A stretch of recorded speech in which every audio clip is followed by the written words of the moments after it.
नमस्कार दोस्तों, देवकुल एकेडमी पे मैं देव आपका हार्दिक स्वागत करता हूं। आशा करता हूं आप सभी स्वस्थ मस्त और ज़बरदस्त होंगे और बेहतर तरीके से अपनी तैयारी कर रहे होंगे। आज हम लोग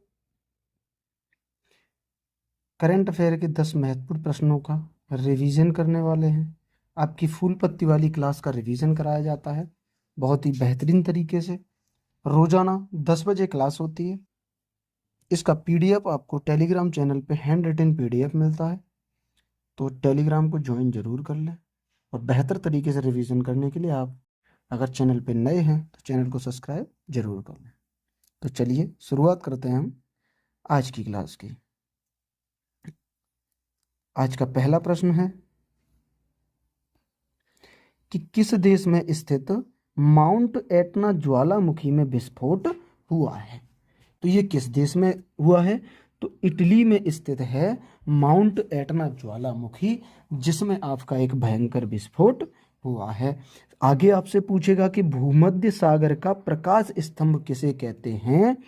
तो स्ट्रामबोली ज्वालामुखी को भूमध्य सागर का प्रकाश स्तंभ कहते हैं। क्लियर। अगला प्रश्न मैं आपसे पूछूं कि किलौआ ज्वालामुखी और मोना लोआ ज्वालामुखी कहाँ स्थित हैं। तो ये हवाई द्वीप पर यूएसए में स्थित हैं, किलौआ ज्वालामुखी और मोना लोआ ज्वालामुखी। अगला मैं आपसे पूछूं खो खो विश्व कप 2025 का शुभंकर क्या है। तो ये तारा और तेजस खो खो विश्व कप 2025 का शुभंकर है, और इसे मेल और फीमेल दोनों वर्गों में इंडिया ने जीता है खो खो विश्व कप 2025। आगे बात करें ग्रीन सकल घरेलू उत्पाद मॉडल को अपनाने वाला पहला राज्य कौन सा है। तो ये आपका छत्तीसगढ़ पहला राज्य है ग्रीन सकल घरेलू उत्पाद मॉडल को अपनाने वाला। क्लियर। अगले प्रश्न पे चलें। एनालेना वेयरबॉक को संयुक्त राष्ट्र महासभा के 80वें सत्र का अध्यक्ष नियुक्त किया गया है। इनका संबंध किस देश से है। तो ये आपके जर्मनी के हैं, ये आपको याद रखना। अब बात करें यूएनओ की स्थापना की, तो 24 अक्टूबर 1945 को यूएनओ की स्थापना हुई थी। ये आपको याद रखना है, डेट पूछ ली जाती है। तो 24 अक्टूबर 1945 को यूएनओ की स्थापना हुई थी। यूएनओ का हेडक्वार्टर कहाँ है। तो न्यूयॉर्क में हडसन नदी के किनारे न्यूयॉर्क स्थित है, और यूएनओ का हेडक्वार्टर कहाँ है, न्यूयॉर्क में है। आगे वर्तमान महासचिव कौन है यूएनओ के। तो एंटोनियो गुटारेस वर्तमान में महासचिव हैं, और इसका नवीनतम जो सदस्य है 190वां, वो है आपका साउथ सूडान। तो नवीनतम सदस्य पूछे तो वो आपका साउथ सूडान है। आगे आपसे पूछे भारत पोल पोर्टल का संबंध किससे है। तो इसका संबंध आपका सीबीआई से है, भारत पोल पोर्टल का संबंध। यहां तक क्लियर। अगले प्रश्न पे चलें। अगला है आपका कि करोल नवरोकी ने किस देश का राष्ट्रपति चुनाव जीता है। किस देश का जीता है। तो ये आपका पोलैंड का जीता है। ठीक, याद रखना। ब्रिक्स का 10वां पूर्ण सदस्य कौन सा है। तो वो है आपका इंडोनेशिया। ब्रिक्स का 10वां पूर्ण सदस्य कौन है। तो आप बोलेंगे कि ब्रिक्स का 10वां पूर्ण सदस्य इंडोनेशिया है। क्लियर। आगे सवाल मैं आपसे पूछूं कि दक्षिण तटीय रेलवे के मुख्यालय की आधारशिला कहाँ रखी गई है। तो ये विशाखापट्टनम में रखी है। और किसने रखी है। तो प्रधानमंत्री मोदी ने रखी है। अगला प्रश्न कि लिथियम भंडार वाला दूसरा सबसे बड़ा देश कौन सा है। तो वो चीन है। लिथियम के भंडार में दूसरा सबसे बड़ा देश कौन सा है। तो आपको याद रखना है कि ये आपका चीन है। विश्व दुग्ध उत्पादन में प्रथम देश कौन सा है। तो भारत है। और भारत में राज्य कौन सा पहले स्थान पे है। तो वो आपका यूपी। विश्व दुग्ध उत्पादन में प्रथम देश कौन सा है। तो आपका भारत है। और अगर आपसे ये ना पूछ के ये पूछ ले कि भारत में दुग्ध उत्पादन में प्रथम राज्य कौन सा है, तो वो आपका उत्तर प्रदेश है। और इससे पहले आपका राजस्थान था, लेकिन राजस्थान को पीछे छोड़ते हुए उत्तर प्रदेश पहला राज्य बन गया है भारत में दुग्ध उत्पादन में। अगले प्रश्न पे चलें कि दुनिया के सबसे बड़े लेनदार बनने की उपलब्धि किसने हासिल की है? तो आप याद रखेंगे कि जर्मनी ने हासिल की है। प्रश्न पूछा जा सकता है तो इसको याद रखना। How India scaled MT G20 book किससे संबंधित है? तो ये अमिताभ कांत की पुस्तक है, how India scaled MT G20। महत्वपूर्ण प्रश्न है, इसको याद रखना, महत्वपूर्ण प्रश्न है ये। आगे आपसे बोले कि वैश्विक ब्लू फ्लैग प्रमाणन प्राप्त करने वाले कप्पड़ और चल समुद्र तट का संबंध किससे है? तो ये संबंध है आपका केरल से। कप्पड़ और चल समुद्र तट का संबंध किससे है? केरल से। और ये ब्लू फ्लैग प्रमाणन प्राप्त करने वाले तट बन चुके हैं। आगे आपसे बात करें कि भारतीय नौसेना में प्रोजेक्ट P-75 के तहत शामिल हुई छठी और अंतिम अत्याधुनिक स्कॉर्पियन श्रेणी की पनडुब्बी कौन सी है? तो ये आपकी है वागसीर।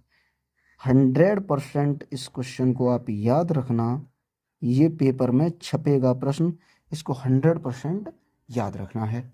अगले पे चलें कि चर्चा में रहे टाइगर कॉरिडोर कुकराम भीम संरक्षण रिजर्व का संबंध किससे है? तो तेलंगाना व महाराष्ट्र से इसका संबंध है। किसका? कुकराम भीम संरक्षण रिजर्व का। फिर आपसे मैं पूछूं कि वन्य जीव संरक्षण अधिनियम कब आया था? तो ये 1972 में आया था, वन्य जीव संरक्षण अधिनियम। फिर आपसे आगे मैं पूछूं कि प्रोजेक्ट टाइगर कब आया था? तो आप बोलेंगे 1973 में भैया प्रोजेक्ट टाइगर की शुरुआत हुई थी। अगला प्रश्न कि पहला टाइगर रिजर्व कौन सा बना था? तो वो आपका जिम कॉर्बेट नेशनल पार्क पहला टाइगर रिजर्व बना था। और प्रोजेक्ट टाइगर कब आया था? तो ये 1973 में आया था। अगला, बीसीसीआई के सचिव कौन बने हैं? तो देवजीत सेकिया बीसीसीआई के सचिव बने हैं। अगला प्रश्न मैं आपसे पूछूं कि चर्चा में रही स्वामित्व योजना का संबंध किससे है? तो संपत्ति का असली मालिक कौन है, इसका पता लगाने के लिए स्वामित्व योजना की शुरुआत की गई है। यहां तक क्लियर? अगले पे चलें कि 2 शताब्दियों के बाद भारतीय सेना ने कहां फिरोजपुर किले को जनता के लिए खोला है?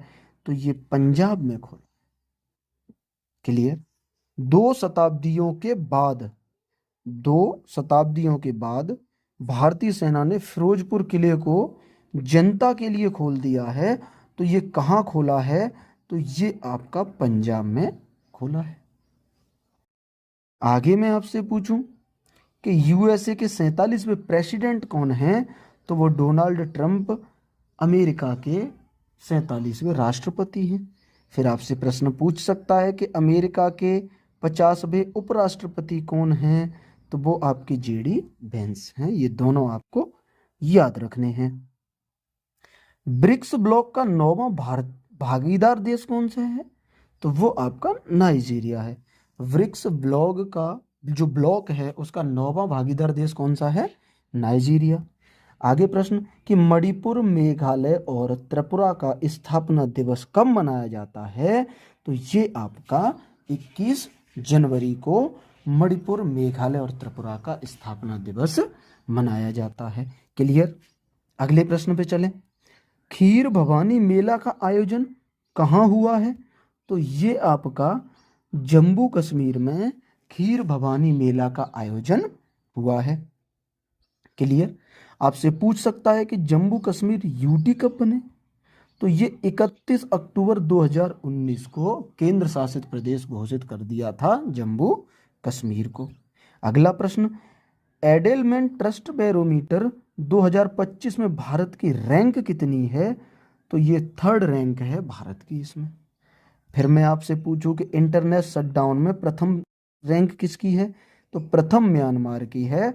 और इसमें दूसरा स्थान आपका भारत का है इंटरनेट शटडाउन में। तो इंटरनेट शटडाउन में प्रथम म्यांमार और दूसरा कौन सा है? तो याद रखना भारत है। ग्लोबल फायर पावर इंडेक्स में भारत की रैंक कौन सी है? तो 4th रैंक है भारत की ग्लोबल फायर पावर इंडेक्स में। क्लियर? अगले पे चलें कि ऑपरेशन सिंदूर को समर्पित सिंदूर स्मारक पार्क कहाँ बनेगा?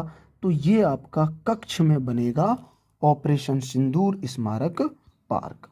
100% इस प्रश्न को आपको याद रखना है, ये पेपर में आएगा ही आएगा। तो इसको आप याद रखना कि ऑपरेशन सिंदूर को समर्पित सिंदूर स्मारक पार्क कहाँ बनेगा? तो ये गुजरात के कच्छ जिले में बनेगा। ये जो कच्छ है, ये कच्छ के बारे में एक चीज याद रखना कि भारत का सबसे बड़ा जिला है। भारत का सबसे बड़ा जिला जो कच्छ है, ये भारत का सबसे बड़ा जिला है, ये आपको याद रखना है। आगे चलें, ऑपरेशन सिंदूर कब हुआ था? तो ये 7 मई 2025 को ऑपरेशन सिंदूर चलाया गया था। भारत का पहला एयर टैक्सी प्रोटोटाइप शून्य किसने लॉन्च किया है? तो ये सरला एविएशन ने भारत का पहला एयर टैक्सी प्रोटोटाइप शून्य लॉन्च किया है। अगला प्रश्न मैं आपसे पूछूं कि राष्ट्रीय वाणिज्यिक कृषि अनुसंधान संस्थान कहाँ स्थित है? तो ये राजमुंद्री आंध्र प्रदेश में स्थित है राष्ट्रीय वाणिज्यिक कृषि अनुसंधान संस्थान।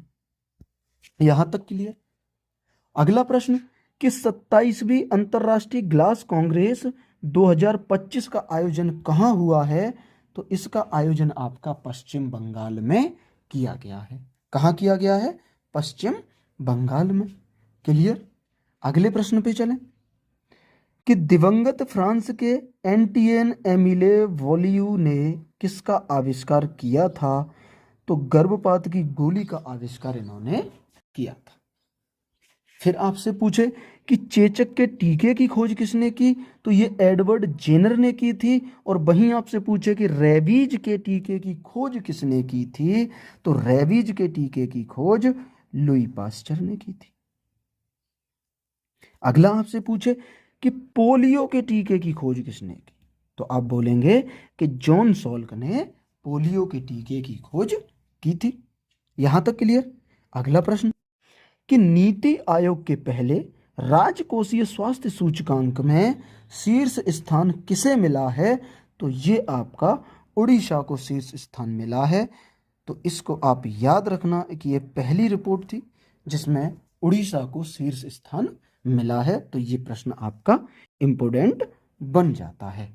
और ये तीनों प्रश्न परीक्षा की दृष्टि से 100% महत्वपूर्ण हैं। ये आपके साइंस पोर्शन में पूछ ही लिए जाते हैं, तो इसको भी आप याद रखना। आगे बात करें आज की लास्ट प्रश्न की